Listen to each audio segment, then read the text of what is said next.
Good Lord's gracious hand be upon you. We want to thank our sponsors for blessing us to let God's word reach all over the world.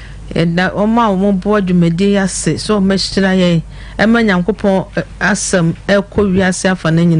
we never cease to mention your name in our prayers. May the healing hand of God touch your family. Also, I want to thank God for the team,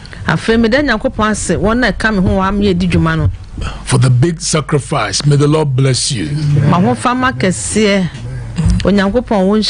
Throughout the week we are on air and it's not easy, but the Lord is blessing us.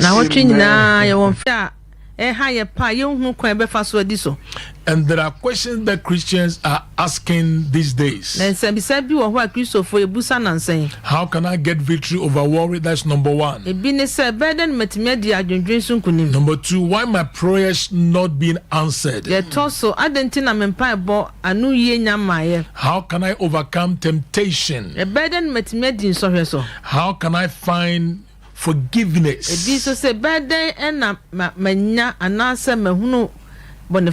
Those who have hurt me, how can I forgive them? And why do Christians have many problems?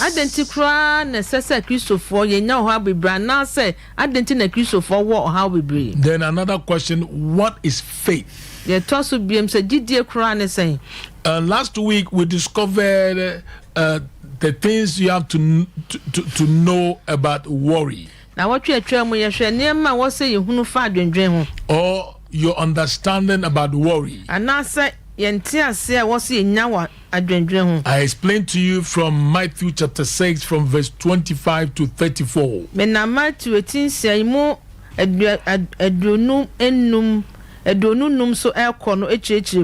I explained to you that worry is inconsistent, so you don't have to worry. Number two, I said worry is irrational.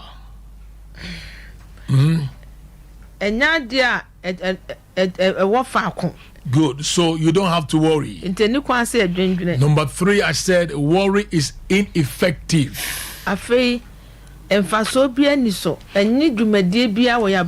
It means worry never accomplishes anything. Number four, I said worry is illogical. Then finally I said worry is irresponsible. And today I want us to continue by explaining to you reason why you shouldn't worry. Most of us, worry has taken control over us and we don't know what to do. Last week, a lady called me and said, Pastor, my brother told me that he's going to Accra. I called him when he was at Ejoso. Then 2 hours time, I called him. He didn't pick it, and I was so worried. And no, be friend me say, no near concrete. Would do just so a friend. No, after a few walk or friend na onyano tinama or pa. He said, what has happened? Was the BBS and then I see. So 3 hours later, he called. Ben no rape me and searching of Frey. He didn't pick it. One fact. Then he concluded that something has happened to the brother. Why do you think that way? Worry has taken control. Today I'm going to give you some reason why you should not worry. Why you should quit worrying. When we are going to study Matthew chapter 6 from verse 25 to 34. Yes, I can Matthew Tinsia. When you read verse 33 and 34, you will understand that worry is useless and must not be tolerated in our lives. Let's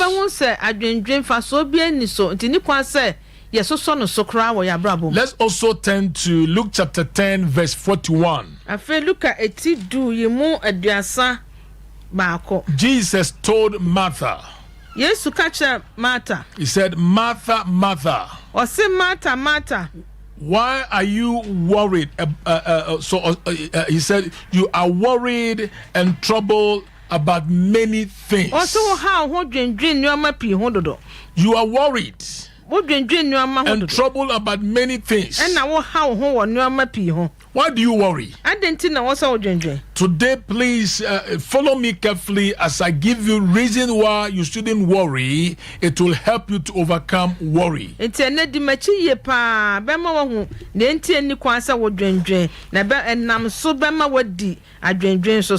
a great professor that God used him to write many books about worry. He also authored Dake's annotated Bible. And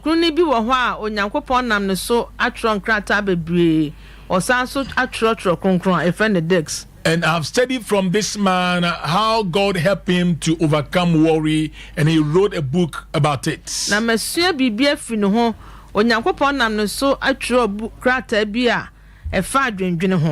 also in the early stage of my ministry, one of the great fathers in the Lord who encouraged me not to worry about many things in ministry. This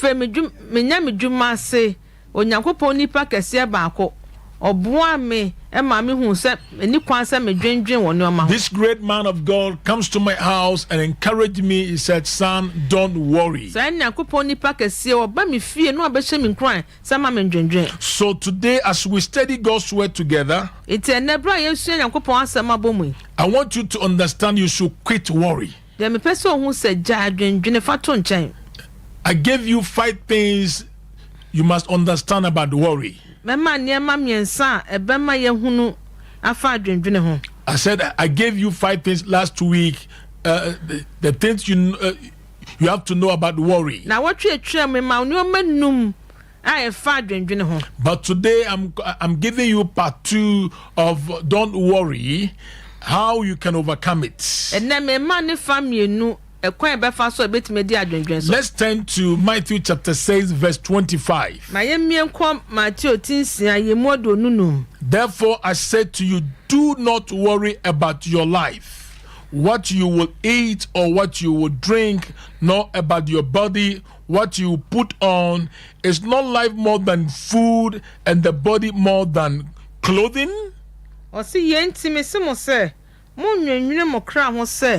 Edien na mobedie anase dien na mobenom anase monipadua ho se edien na mobefra okra ensne aduane na nipadua nso ensne entoma. Verse 27, which of you by worrying can add 1 cubit to his stature? Yemodo nunson momo hwan eno dwendwuna obetumi de dakro ato ne nkwan na so. Then verse 28, so why do you worry about clothing? Na aden na modwendwen to ma ho. Then let's jump to verse 31. He said, therefore do not worry, saying, what shall we eat, or what shall we drink, or what shall we wear? Do not worry.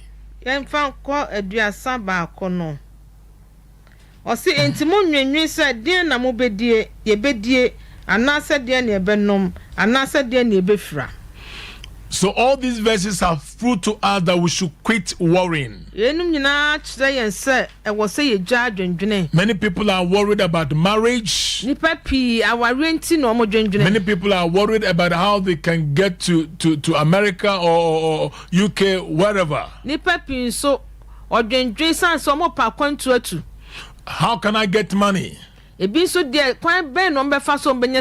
can I make it in life? Oh, some have gone ahead of me. They are making it. How can I make it?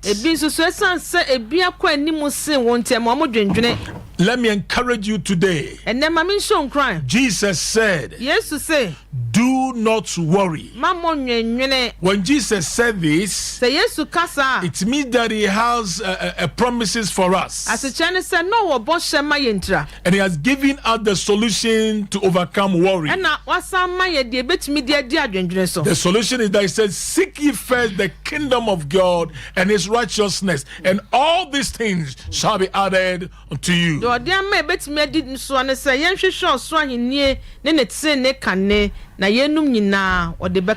the last verse of Matthew chapter 7 verse 4 says, therefore do not worry about tomorrow. For tomorrow will worry about its own things. For tomorrow will worry about its own things. So follow me carefully as I give you reason why you should quit worrying.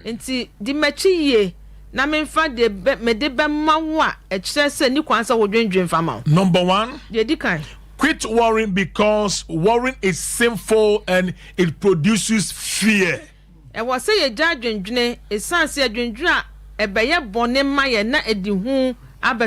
Whenever you allow worry to invade your life or to invade your territory, it's a sin and it will produce fear.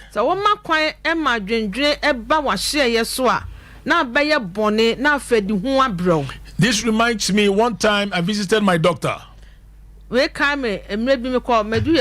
And he asked me to go and do a blood work. After the results came, he said, Reverend, your prostate has gone a little bit higher, so I think we have to do another blood work.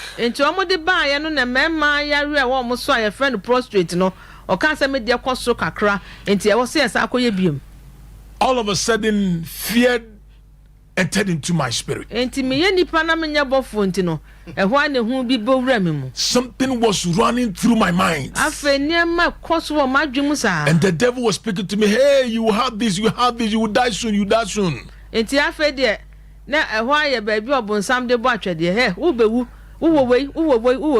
So the second test came, and the doctor said, Reverend, you have no problem. Reverend, take time to rest, take time to do exercise. And I said, no medication for me? He said, no.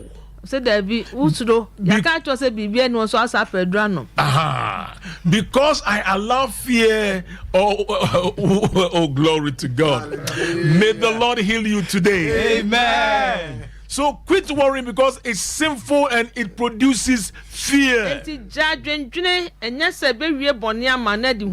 Number two, quit worrying because worry is borrowing trouble that cannot be paid back.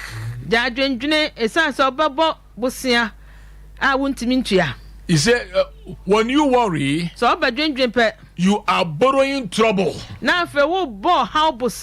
You are not borrowing money. You're not borrowing, but you are borrowing trouble.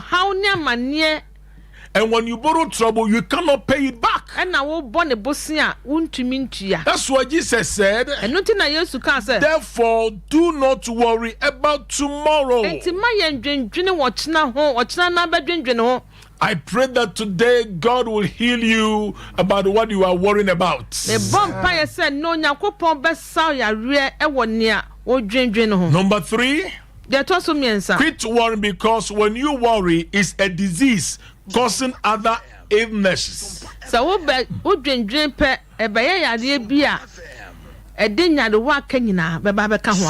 why you don't have to worry. Jesus is giving us instructions, a command. Therefore, do not worry about tomorrow. A lady that I met in America, always she was worried about her husband. she'll pick her husband's phone. Whom do you call? Who send you a text message?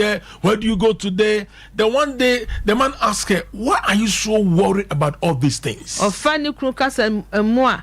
No, share my friend, no, one more test, no, no, ya hena, acquire a hena free bar, and a new Krumsas, Ade, and I will have The one time the lady went on vacation. Into that call and no call. Ejina home, our baby. Then she set a camera in her own room. Enti say walk on. Now what they be a bet me a trad a becosubia abobo. Worrying that someone, another lady will come and visit her husband. Enti I didn't dream into no de aboho. Say bia no baby a barbesla wukruno. So when the lady left after 3 days, into a band and answer so. The man invited his wife's younger sister. And now Bearman and Safra, ne winning near back to her. And this girl, she dresses so sexy. Now, Sandy knew so, Nenta de Sanayana, a yacono dear dodo. So when the girl was entering the house, it's a blue bunny, a boy rat if you know. The wife was watching her on her phone. Now I'll share. All of a sudden, she fell down and collapsed. Thinking that her husband has brought another lady in the house. Auntie, I said, oh, Ramon, well, who say you knew Anwa? And to one shun the Casa Muno Sono, and one Casa baby, or one origin a homeno, or Tomum. So her friend said, hey, my dear, why? Why are you down? Why? They started crying. Now for corn and chain, echo Pusono, and on Busas then to almost say so soon. Then she told her friend that my husband has taken another lady. And no case, I am micro, a cough about from. So the friend called the husband. And now down for no friend, Nickroom. They said, brother, why have you brought this lady to the house? And now for so dear, what do I say more Momuka? Almost I didn't know what Baba Fear Musasa Wampo. They started insulting the man. And almost Shah says so mood dinner them. And the man also started laughing. And also Shah says so was three. Then the man turned to his wife's younger sister. Into a Danny and each there and he said, your sister, she's always worried. We are damn now drinking. Drinking about them. So worried. Oh, drinking. You see, when you worry, so drinking. Worry is a disease. Me say a causing other illness. And the dinner the one who do ever. So later when the wife came, she came to meet her younger sister in the house. And no baby too and the man said, that is the girl that I brought to the house. And no some planning you on am dinner by. Then the wife said to herself, and I catch she said, this is stupidity. I fed on no one who said, well, Jimmy. Why should I worry? I didn't cry no so drinking. When you worry, so it's sinful and it produces fear. Me say a bonnet na di huaba. When you worry, you are borrowing trouble that cannot be paid back. Oh, Bobusia or how Busia want to mean to when you worry, it's a disease causing other illness. Number 4, quit worrying. Because when you worry, you are brooding over what may not happen. So why do you have to brood what may not happen? Therefore Jesus said, do not worry about tomorrow. And Jesus told Martha, he said, Martha, Martha, you are worried and troubled about many things. I don't know what you are worried about. May God heal you. May you overcome worry. Quit worrying.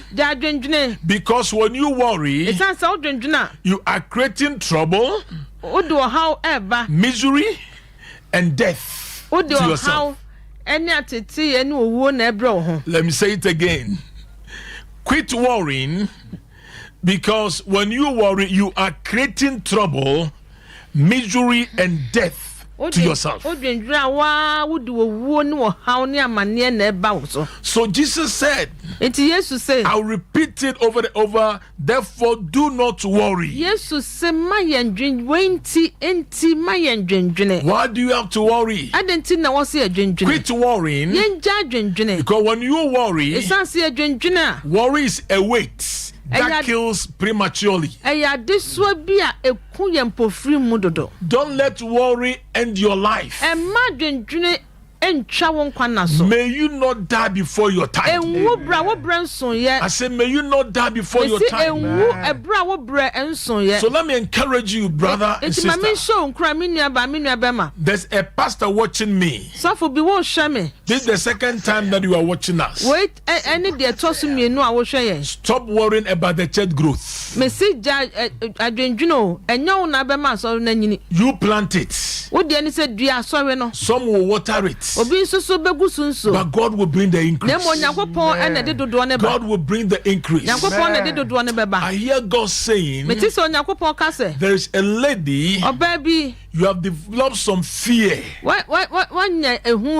that you will die soon. The Lord had asked me to tell you. The Lord said you will not die before your time.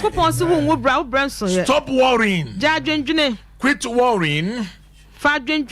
Because when you worry, it's a mental and physical suicide. So stop worrying. Jesus keeps on telling us, said, do not worry about tomorrow, for tomorrow will worry about its own things. May the Lord's hand be upon you. I say, may the Lord's hand be upon you. Why do you have to worry?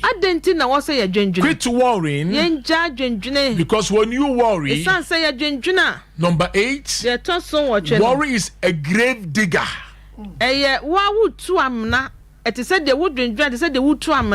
That has no sympathy. Let me say it again. When you worry, you are digging a grave for yourself, and the grave has no sympathy for you.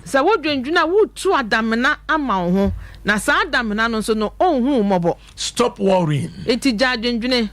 Quit worrying. Because when you worry, number 9, worry is a robber of faith, peace, and trust in a never-failing heavenly Father. Glory. When you worry will rob you from your faith. It will rob you from your peace. It will rob you from trusting God, who is your heavenly Father. That's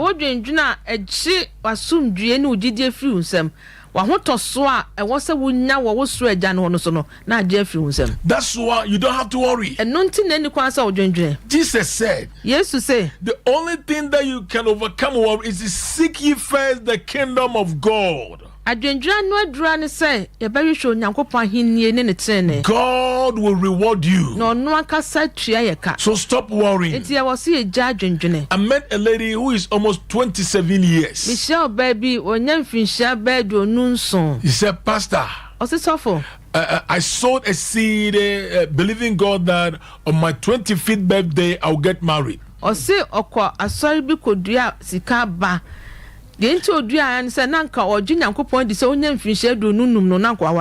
And a prophet said, because you have sown this seed, within 3 months you get a man. 3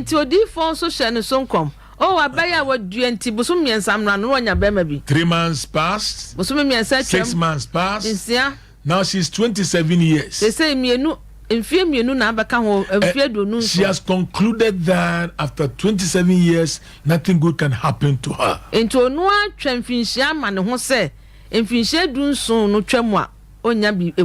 I said to her recently, and I said, according to my word, before December 2023, a brother who have been asking God, give me a wife. Lord, give me a lady who is 27 years like my age. Thank God last week the brother has proposed to her and she said, Pastor, now I know. Now I won't worry myself again.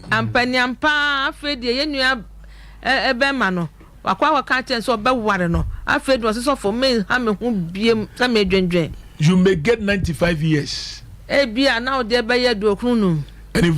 you don't have a husband, at the appointed time, God will bring a man who is also 95 years to you. Stop worrying. Because when you worry, it will rob your faith. It will rob your peace. It will rob your trust in a never failing heavenly Father.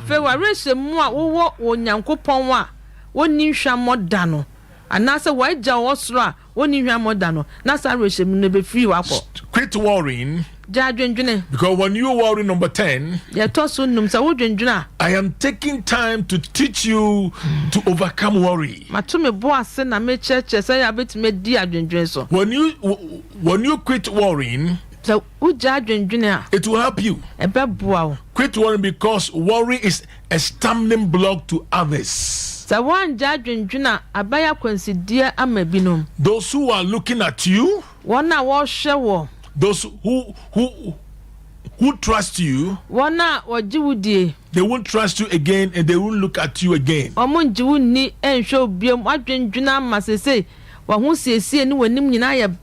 So stop worrying. Another point that I'm giving to you. Quit worrying because when you worry,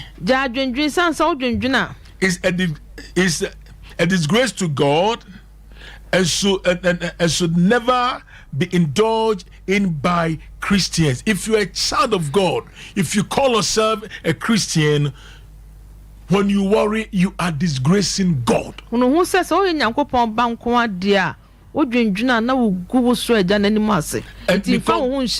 the Lord said He would never leave you nor forsake you. God would never leave you nor forsake you. Quit worrying, because when you worry, another point, you live like an orphan without an heavenly Father. But God said, I am your Father. In Hebrews chapter 13, verse 4, 5, and 6, and 7, the verse that says that He said we should be content with what we have. Because the Lord had said He will never leave us nor forsake us. Therefore we boldly say, the Lord is our helper. What can a mere man do unto us? They will gather together just to end up your life. But because you trust your heavenly Father, be boldly and say, nothing can happen to you. David said it in Psalm 27, verse 1, said, the Lord is my light and my salvation. Whom shall I fear? The Lord is the strength of my life. Whom shall I be afraid?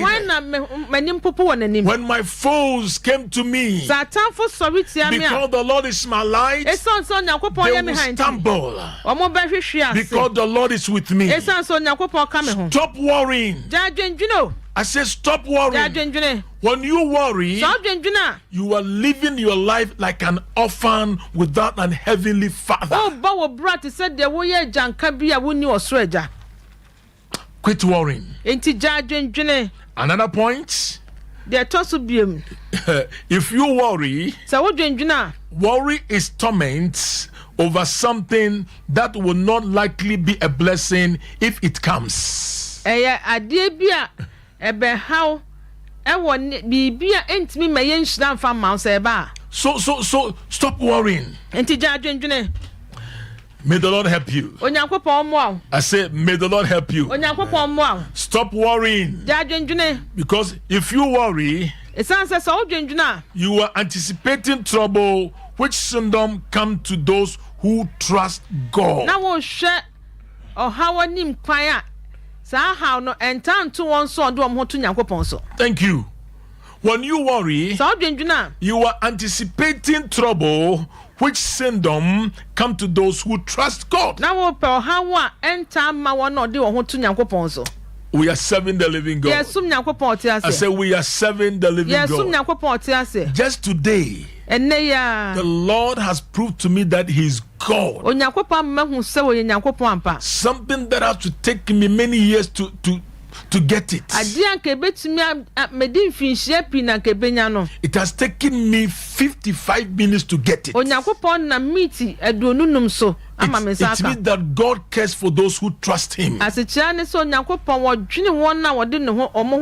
Jesus said, do not worry, for tomorrow will worry about its own things. One time, that could be, my wife asked me, there was a lot of trouble in the ministry. And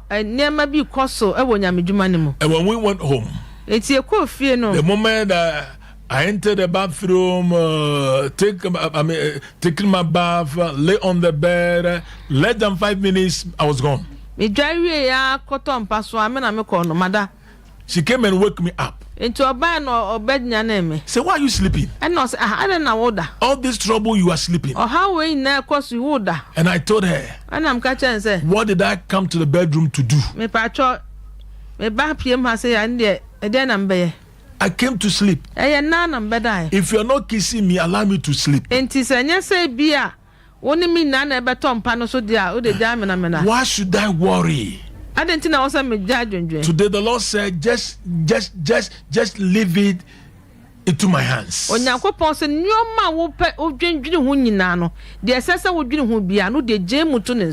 Because I care for you. Quit worrying. Because if you worry, it's a crime against God, man, nature, and better judgment.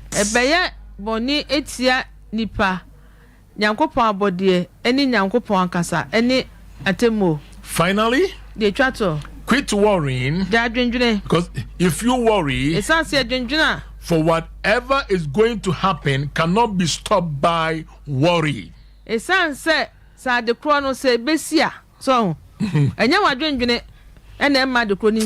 Hallelujah.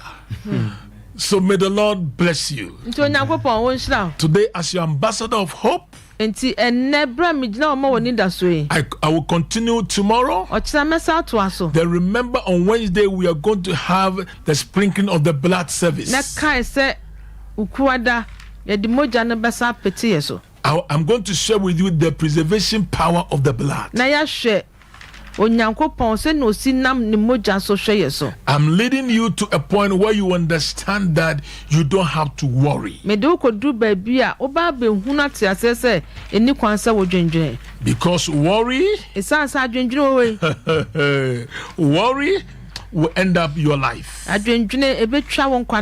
So stop worrying. Let me repeat about what I said last week, then we'll pray together. I said worry is inconsistent. I said worry is irrational. I like that. Worry is ineffective. Number 4, I said worry is illogical. Then finally, worry is irresponsible. May the Lord bless you. I said, may the Lord bless you. Today I'm going to pray for you that the Lord will turn things around in your life. What you are worried about, the Lord said, I will fix it for you. Oh, glory to God. Amen. Hallelujah. There's a lady, you had an accident. Oh, baby, unya akwensia. And there's a strong pain at your back. Enti ama uti ya pa wochi. Right now, the healing power of God is touching you. Sesi a Nyankopon ya resansa na account. Sometimes you find it difficult to get out of your bed. Eto de bia ya na ayedia manso obesore fim. The Lord said today that pain has come to an end. Onyankopon se enne saya no abawie. Receive it in the name of Jesus. Je ewo Yesu Kristo di. Say, receive it in the name of Je Jesus. ewo Yesu Kristo di. There is a widow watching me.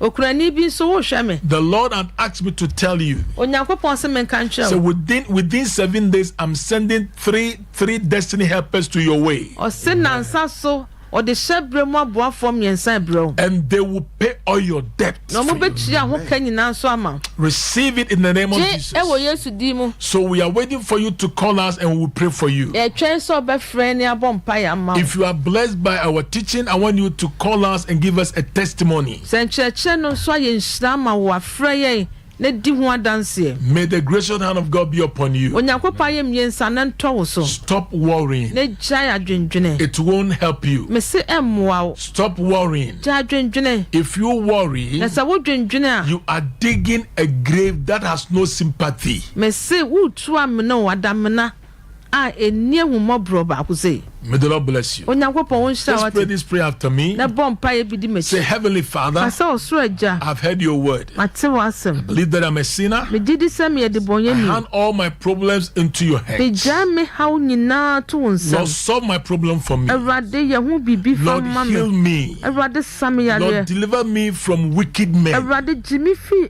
nipa timodin nsam. Lord Jesus, Awurade Yesu. come into my heart. Drama kuma mu. Be my savior. Ebeye maje And be my Lord. Na beye merade. Thank you, Father, Me dance agya. for answered my prayers. Se watie me mpae. In Jesus' O name, Yesu Kristo dim. amen. Amen. I pray for pastors that are watching me or listening to me today. Asofo a mo hwe me na mo tie me bɔ mpae ma mo nyinaa. The Lord said there's a new anointing coming upon you. Onyankopɔn se wosa fofo begu mu so. Anointing for signs and wonders. Enwosa de yes ntwene ne anwade. Anointing to do battles. Enwosa mo betimi de adi okon. Anointing for favor. Enwosa de animtie The ebebram. Lord said, I've opened new doors for you. Onyankopɔn se wa biabia profoforo na ama mo. Only trust me. Mo dia ne se mo fa mo renhye ne mu. Don't stop worrying. Na mo ngja adwendwene no. Tomorrow will worry about its own things. Ochina na badwendwe ne nneoma eho. God bless you. Onyankopɔn If you hyira. want to reach us now, Wo pese unya yen na wo ba ba bi e wo a. our personal number is 059 059 27 27 27 27 307 307 059 059 27 27 27 27 307. 307. And my brother school fees will tell you the studio number now. We are waiting for you. We want to pray for you today. All right. Yɛbɛda papa se nyankopɔn nhyira no ɛwɔ nsɛmpa a ɛnɛ nso nyankopɔn ɛnam no so ɛde abrɛ yɛn. Ɛyɛ very simple. Yɛngya adwendwen. Mmra Yesu akora na yɛte sɛ adwendwen ekum sunsum. Enti sɛ ne papa asi so biem di a na kyɛ sɛ ɛwɔ sɛ yɛn nyinaa yɛgya adwendwen. Ɛfiri sɛ nneɛma a yɛsua no kyɛ sɛ adwendwen no ɔhaw a yɛda yɛ so na adwendwen no ntumi nsɔɔve. Adwendwen no ntumi nyɛ hwee ma yɛn. Na mmom adwendwen no ma yɛtu yankasa yamna saa asɛm na ehu o wabra amna no so ani ahumɔbro bia enti gya adwendwen no na gya amna na otuma ho no. All right, enti Victory Charismatic Chapel Turning Point ya yɛde brɛ every Monday kopim Wednesday ɛna oguso a wohwɛ no papa no asi yɛtwɛn sɛ also bɛba ahoma no so na yɛ no abɔmpaeɛ number no 0551 931 931 0551 931 931 and I say 0548 931 931 0548 931 931. Make I say Jumadi a live or Sompa TV so Terra1 TV. Yes, streaming our Facebook Sompa 93.1 and our YouTube Sompa TV Ghana. Now latest addition a YouTube page Victory Charismatic Chapel o log on ewo hon so abetimi ahwe Facebook and in fact your first caller and that's YouTube. Hello. Hello, good evening. Mepacho, we didn't be a casa free. Pacho, your friend is young. Pacho, and no picture of Papa. ATM when ya jama baby I'll free krawanka. ATM catch why I'll free. If I now free. The prison, central prison. Okay. Oh, okay. Okay. All right, my NTO. You mentioned that you answer more about. And let the whole this commandment you give you and India is Chibelia who be actually car. That's but the who said you catch it. That is a very slow. When you want to see it, that is in Sompa. That's it. Hello. Hello. Me Pacho didn't baby casa free. But All right, Akos, my NTO. Me personally, I understand. And the castle. I asked the chief. Boy, and so. The acting now, so we use that my comfort. I'm not so sure. Amen. Amen. Amen. Yamfa Kolawi, hello. Hello. Hello. Oh, Sambra. Hello. Hello. Pacho didn't baby casa free. But me first attention. Pacho didn't the same. Pacho Mantio who TV is so wouldn't the same. The frame Matilda. Okay, Matt, my NTO. But it's a step. It's a bomb by a mommy, and the man for your mommy. Okay. I say, or pese, Ohiampa, Bonema, Kuyi Manicra. Okay. Friend Matilda. Matilda. Erade ye de Matilda eba ni Matilda ye de wo hye Erade nse no ogwama Yesu moje. Amen. Erade enkasa wo ho. Yes. Erade nyi dadwene ne adwendwene emfiri wa brabo na omani si wo ye Yesu Kristo dimu. Amen. Amen. Hello. Hello. Me Pacho didn't baby casa free. Praise the Lord. I'm Mary. Sompa FM. Pacho you, my NTO. Problem be hami number 7 papa nkasa na me nani ni me say me jawa rekura. Okay. Okay, yeah the number no betu dwa na one papa di nkomo why? But so bompa na me tro me sika tire me mo de hami. Okay, bompa. Ya du nu Yesu mojem. Erade ayem yensa de oje ne ayaresaba ne ento so we Yesu dimu. Amen. Amen. Hello. Hello. Me Pacho didn't baby casa free. Me Pacho from Gloria. Gloria casa free he. Me casa free atonsu. Okay, Gloria yet you. Me Pacho you made that aka sama kuma so pa. Na okasem bi say nyame kasa kire ne say eye obi aba obi say bibi eye ne say obewu odwene hu so obewu esi. Oh. Yenina ye tie So that ye na ho pa nti mesere mo na maka me pa bom. All right. Erade ye de Gloria ba wonim Gloria ye de wo hye Erade nse no Yesu mojem owo sunsuma edi wachi na etataw ye de ogwama no moja asan no ye de nyame ba mboto so wo Yesu din mu. Amen. Amen. Hello. Hello. Aja asunjeo. Asumdwen kan me Pacho didn't baby casa free. Femi do me kasa fi kaswa. All right, Eddie my NTO. Yo me papa nyamnya papa sama mai nsira. Nyame kan se nyame nsira papa. Na fen so ma wale sikase mai basenti papa kan mo mpa bom na bibia enyi mame. All right. Erade wo na wo hira kiro sam so nsam hira mo nipa yodefo obradwumon fa bi nka ha guys say sika ne dweta ye wo de Erade bie kwan ma wako a ne firi na ko sika mara ne nsam Yesu din mu. Amen. Amen. Hello. Hello. Me Pacho didn't baby casa free. Me Pacho bi bi se me de de kakwa. So na o casa free he. Me Pacho me kasa fi Western of Entry. All right. Me Pacho yet you. Me Pacho ma ko hospital. Me ko ye se fabred. Me best me honali ambassador and me stress a pastor mom I Okay. Awurade nyankopɔn wo na wo sa yare Jesus. Fabro de ya be hye ne nipadua mu Yes, Christ. na mo sa so yefiri hɔ In the name of Jesus. ma dwendwen bi a meto no so Yes, Lord. wongu wo betena se Oh, yes, demo. kama ne nyina de akyerɛ Jesus. yɛda wase Yɛda wase. Yesu di mu nti amen Amen. Hello. Hello. Me pa cho within baby akasa free. I'm the pastor. Your friend, you might make because of you were enough. Okay, you might yet you. The pastor, yeah, you might come to me somewhere. Now, I'm saying, you're really coming up on Parliament. Yo. Eradi ya di yima ehya wo nsa odidifuo bi a odidi de nsam ene wo mogya no enka nanim Eradi ya de wo bambo to ne sika sam so free na ekọ ye gina wo nsam sika e wo Yesu din mu amen. Amen. Hello. Hello, please, this is Helen speaking from Riva. All right, That Helen. has been a blessing to me today. In fact, I got married and I got pregnant and I had preeclampsia. Through that, I lost my baby. And that has been my worry since then. So today, Daddy has actually been a blessing unto me. Thank you, Daddy. May God richly bless you.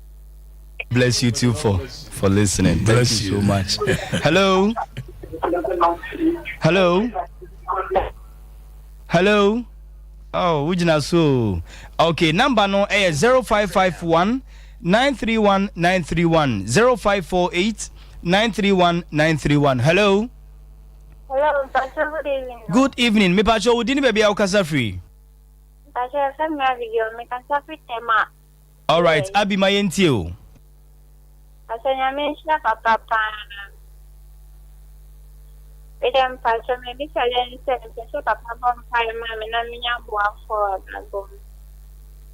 Awurade nyankopɔn Jesus. yɛsrɛ Yes, sir. yɛsrɛ Yes, sir. ma boafo ntwa ne ho hyia Yesu Kristo dimo. yɛda wase Yeda wase. ma wobɛnto dwom foforɔ Jesus. ɛnhyɛ wo di anuonyam Yesu dim ne yɛbisa yi o amen Amen. Amen.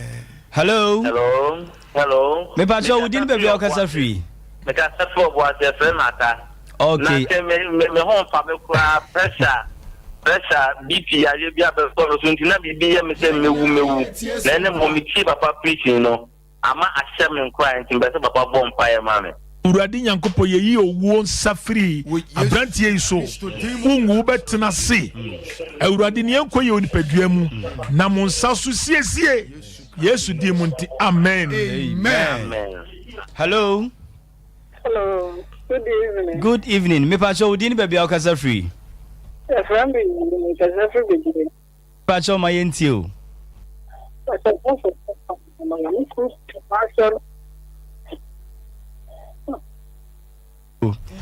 Ose ni kunu pe ma sempa nso hia mpaibo. Awurade Eradi. sunsum akata aberanteɛ so Jesus. na wɔpɛ mmaa no wɔntumi ngyae Jesus. ɛnɛ yɛ declare sɛ Yesu dimo. ɛtoɔ ntwa Ewo Yesu dimo. gye ne kra firi saa tebea yi mu Wo Yesu dimo. akɔnnɔ bɔne bia gye ne firi mu Amen. Free. Yesu yɛsrɛ wo yi wo adi kyerɛ no Yes, Lord. anadwo bɛsra no Ewo Yesu na dimo. wɔhu no sɛ woyɛ onyame Yes, Lord. yɛda wase Yɛda wo- Yesu din mu nti amen Amen. Hello. hello Me pacho udini baby akasa free. Pacho chimu ho kakra na yento nkan ye. Udini baby akasa free. idindi akwasi Okay, akwasi Mayentio.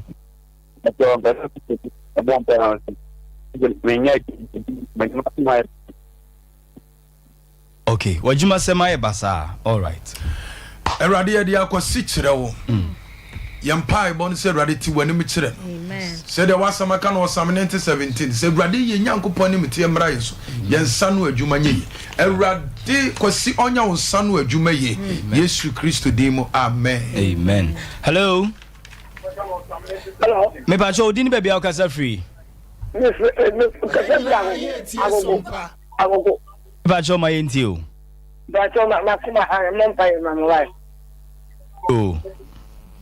Eradi ye peja wo bai de ne kyerɛ wo. Fa wo nsa ɛka no. Yes. Eradi ye serɛ wo fa wo nsa ɛka no. Amen. Eradi fa wo nsa ka no. Ma wa yare sɛ tumi mmɔwura no. Wo Yesu Kristo din mu amen. Amen. Hello. Good evening. Good evening. Would you be Okasa free? I'm Pacho Kasa free as I'm a Libana. Me Pacho did the same. Vicentia. Vicentia, my intio. I'm Pacho. Then Mr. Million H.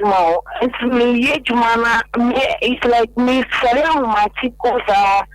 No, my son, the boy is cramming to me, bonfire need you. My dear, me, Jumacra, me one, it's just got the age one is coming in us. Sompa FM. Yesu Kristo dim. Apamani ye wonti. Jesus. Ne mano menu tu ontwa. Yesu dim. Ye hyese fine kosika ensa wo no ho da. Yesu dim. Yesu dim. Amen. Amen. Hello. Yeah, good evening. Good evening. Me Pacho didn't be Okasa free. Pastor, we first in Labone from Victoria. Okay, Vic, my intio. And this is the second time we show program like me to follow this. Of course, we will be a meeting by the middle of the party. Ama, we will say, as you do, and Ugia, a student, a Yanina, a year, and I made them with me, a lady who never I am a half now. I do any minutes to get the over. Now, I say, no, I free.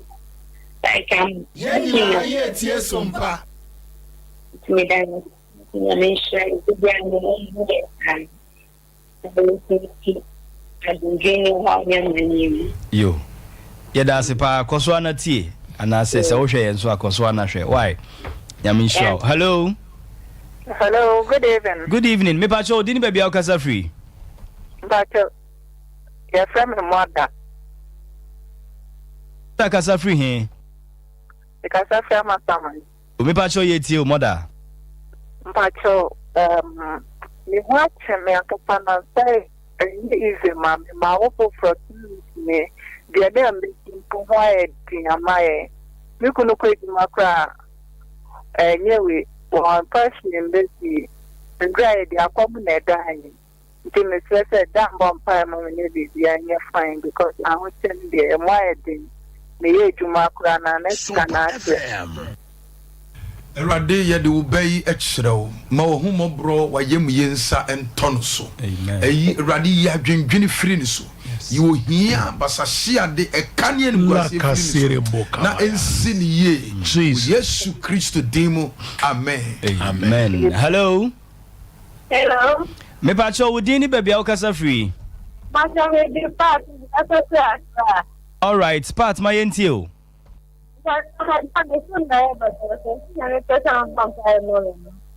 O part. Send him here basa basa. Erade ye de part ba wonim da ye boni bi erade oso baby asunsumu wiase ne kra enenam Yesu Kristo dim erade nsa enyum firi ho ye piti Yesu moja wo so oje ne fa ahode ne yaresa nkunimdie ne bambo nto so we Yesu Kristo dim amen Amen. Hello. Me Pacho wudini baby Okasa free. So ako my NTO.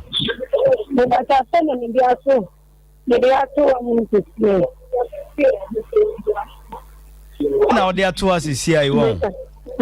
You any message ni say yenja adwendwen. Why? Nti say wo adwendwen bi ada so a ja ni nyina Nyankopon adikan aye bibia dada. Why? Yamin Shrow. Hello. Hello. Good evening. Would you be Okasa free? All right, Rita my NTO.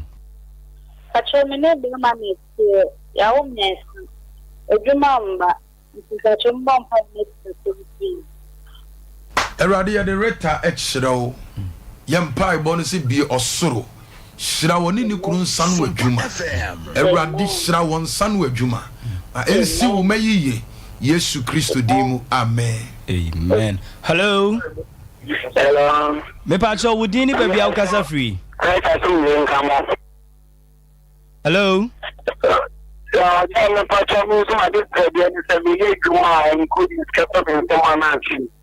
Okay, you. Nyankopɔn na musa so na yi abrante hu seche ne ma ye ma wo hu no se wo hyira Jesus sanse wo hye ne mo nipa ye odefo hyira no wa yare sem hyira no wo sikam Yesu diri mu nti amen amen ye be fa your last caller hello me pacho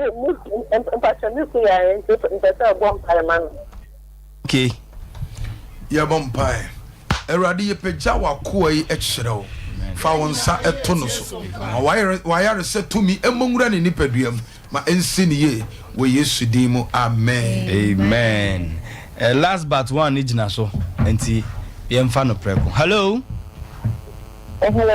good evening me pacho odini baby okasa free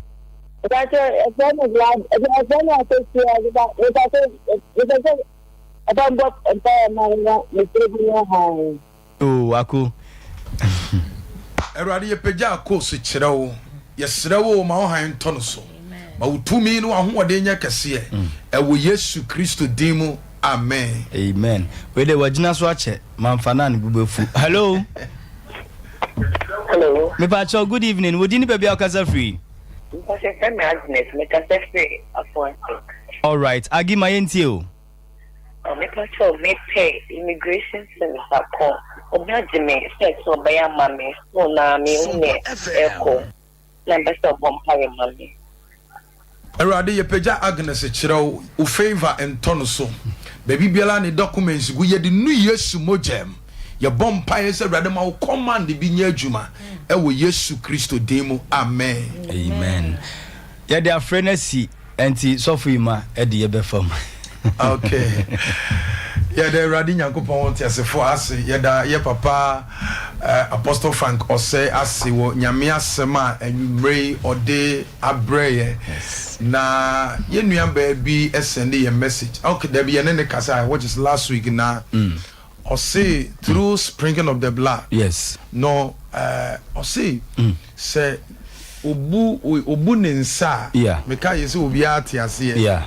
after ne nsa bu no bemba bi ne beda papa na ose last week sprinkling of the blood na ye no yeah ose na day twato a na ne nsa bu no ebe wie okay ose hu ya say obra ne ba oya so to ahye no so from nowhere hu ya say ensabi aso ni mu atam na to na twene nice hallelujah enti me kan ne nyame adom china meka kuada sprinkling of the blood ayebe no so obi nya bi da onkope ade a eni ye kokko say ye wine o say de me de ye da say onkope communion wine e kuada onfanhia na erade nam so e de woje it is a testimony sir eba no a lady be so free o se ne nsa for some time just a hospital ben ni kunu fa ne nkoye